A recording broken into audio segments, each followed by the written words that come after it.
கன்னிராசி நேயர்களே, இந்த மாதம் ஏற்றத்தாழ்வுகள் நிறைந்ததாக இருக்கும். முதல் பாதி பலவீனமாக இருந்தாலும் பிற்பாதியில் சூழலை மேம்படும். சூரியன், புதன், கேது 12ஆம் வீட்டில் இருப்பதால் ஆரம்பத்தில் உடல்நல பிரச்சனைகள் மற்றும் அதிக செலவுகள் ஏற்படும். பின்னர் நிதிநிலை சீராகும். தனியிடத்தில் உங்கள் அனுபவம் பலன் தரும். மேலதிகாரிகளின் ஆதரவு கிடைக்கும். ஆனால் கர்வம், அதீத நம்பிக்கை தவிர்க்க வேண்டும்.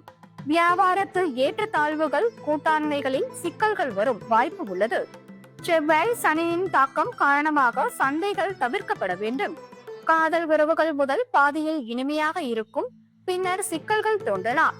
திருமண வாழ்க்கையிலும் அதே நிலை காணப்படும். மாணவர்களுக்கு நல்ல காலம். உயர்கல்வி மற்றும் வெளிநாட்டு வாய்ப்புகள் பிற்பகுதியில் சாதகமாக. சகோதர சகோதரிகளின் நிதி உதவி கிடைக்கும். உடல் நலத்தில் கண், தோல் அலர்ஜி, தொற்று நோய்கள் போன்றவற்றில் கவனம் தேவை. புதன்கிழமைகளில் தாய்ப்பசுவிற்கு பசுந்தீவனம் அல்லது பச்சை கீரை கொடுப்பது நல்ல பலன் தரும்.